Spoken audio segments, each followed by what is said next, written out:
નમસ્કાર ખેડૂત મિત્રો, આજે તારીખ 26 નવેમ્બર 2024 ને આજની સવારની હવામાન અપડેટની અંદર માહિતી મેળવીએ તો બંગાળની ખાડીમાં બની શકે છે ભયંકર વાવાઝોડું. ગુજરાતમાં તેની અસર થશે કે નહીં તેની સંપૂર્ણ માહિતી મેળવીશું. સાથે જ આ વાવાઝોડાને કારણે ડિસેમ્બર મહિનાના પ્રથમ સપ્તાહની અંદર માવઠાન વરસાદની સંભાવનાઓ છે તેની પણ માહિતી આપણે આ વિડીયોની અંદર મેળવીશું. ચેનલમાં નવા હોય તો ચેનલને સબસ્ક્રાઇબ કરી નાખજો અને વિડીયોને લાઇક આપીને તમામ ખેડૂત ભાઈને શેર કરી દેજો.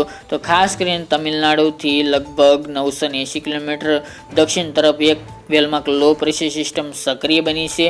આગામી 3-4 દિવસની અંદર એટલે કે 30 તારીખ સુધીમાં તે ડિપ્રેશન અને ડીપ ડિપ્રેશન સુધી મજબૂત થવાની છે અને ભયંકર વાવાઝોડાના રૂપમાં પરિવર્તન પામે તેવી સંભાવના છે. ચોક્કસપણે આ વાવાઝોડું બનશે અને જો આ વાવાઝોડું બનશે તો તેનું નામ ફેગલ રાખવામાં આવશે, જે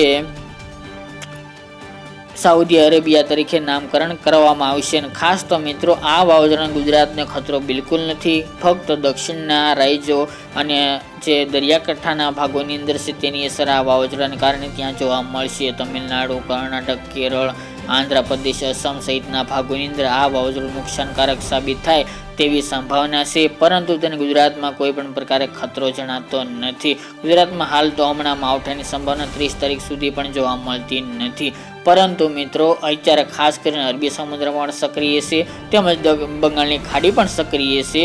હવામાન પણ અનુકૂળ છે, જેના કારણે અત્યારે વાવાઝોડા બની શકે છે. અને ખાસ કરીને મિત્રો, અત્યારે ઈશાનનું ચોમાસું દક્ષિણ ભારતમાં ચાલી રહ્યું છે, જેના કારણે વાવાઝોડા બનતા હોય છે. અને ખાસ કરીને મિત્રો, ગુજરાતમાં હાલ તો ઠંડી ધીરે ધીરે વધી રહી છે, પરંતુ એક માવઠાની સંભાવના પણ જણાઈ રહી છે. ડિસેમ્બર મહિનાના પ્રથમ સપ્તાહની અંદર અત્યારે અરબી સમુદ્ર અને બંગાળની ખાડી સક્રિય છે, સાથે જ તેની અસર પણ જોવા મળી શકે છે. પ્રથમ સપ્તાહની અંદર જો આ સિસ્ટમ આગળ વધશે અને ઉત્તર તરફ ગતિ કરશે તો સાથે જ ઉત્તર ભારતના વિસ્તારમાંથી લગભગ WD એટલે કે વેસ્ટર્ન ડિસ્ટર્બન્સ આવી રહ્યા છે, પસાર થઈ રહ્યા છે.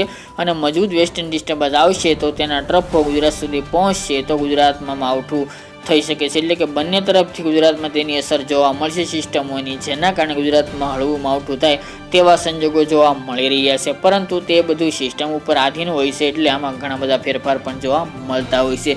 જો માવઠું થશે તો 1 થી લઈને 10 ડિસેમ્બર વચ્ચે થઈ શકે છે. એ પણ છૂટાછવાયા ભાગોની અંદર એ પણ સાવ હળવું માવઠું થાય તેવા સંકેતો હાલ તો વેધર મોડેલો જ જણાવી રહ્યા છે. વધુ અપડેટ માવઠાની આગામી દિવસમાં જણાવશું. તે ઉપરાંત વાત કરીએ તો ઠંડીની મિત્રો, ખાસ કરીને ઠંડીનો પારો ધીરે ધીરે વધી રહ્યો છે અને જે દિવસ દરમિયાન તાપમાન હતું પણ તે પણ ધીરે ધીરે નીચે આવી રહ્યું છે. ત્યારે ખાસ કરીને ગુજરાતનું હવામાન એકદમ ચોખ્ખું જોવા મળી રહ્યું છે, આકાશ પણ સાફ જોવા મળી રહ્યું છે. તેમજ હમણાં 30 તારીખ સુધી ગુજરાતમાં કોઈ પણ પ્રકારે માવઠું વરસાદની સંભાવના જણાતી નથી. પરંતુ મિત્રો, ધીરે ધીરે ગુજરાતમાં ઠંડીનું પ્રમાણ વધશે, સાથે મજબૂત વેસ્ટર્ન ડિસ્ટર્બન્સ આવશે એટલે ગુજરાતમાં ઠંડીનો પ્રકોપ વધુ જોવા મળે તેવી સંભાવના છે. પરંતુ કડકડતી ઠંડી માટે હજુ 5 ડિસેમ્બર સુધી ખેડૂત ભાઈને રાહ જોવી પડે તેવી સંભાવના રહેલી છે.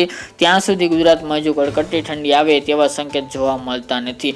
મજબૂત વેસ્ટર્ન ડિસ્ટર્બન્સ આવશે નહીં ત્યાં સુધી ગુજરાતમાં ઠંડીનો પારો ઊંચો જાય તેવા સંકેત જોવા મળતા નથી. એટલે ડિસેમ્બર મહિનામાં જોવા જઈએ તો કડકડતી ઠંડી જોવા મળશે તેવું અનુમાન રહેલું છે. એ પણ વેસ્ટર્ન ડિસ્ટર્બન્સ ઉપર આધારિત રહી શકે છે. બાકી પવન જે કાલે જણાવ્યું તે મુજબના કે ઉત્તર અને ઉત્તરના જોવા મળશે, અમુક જગ્યાએ પૂર્વના પવનો જોવા મળશે. બાકી મિત્રો, કાલની અપડેટમાં ફરી એક નવા વિડીયો સાથે મળીશું.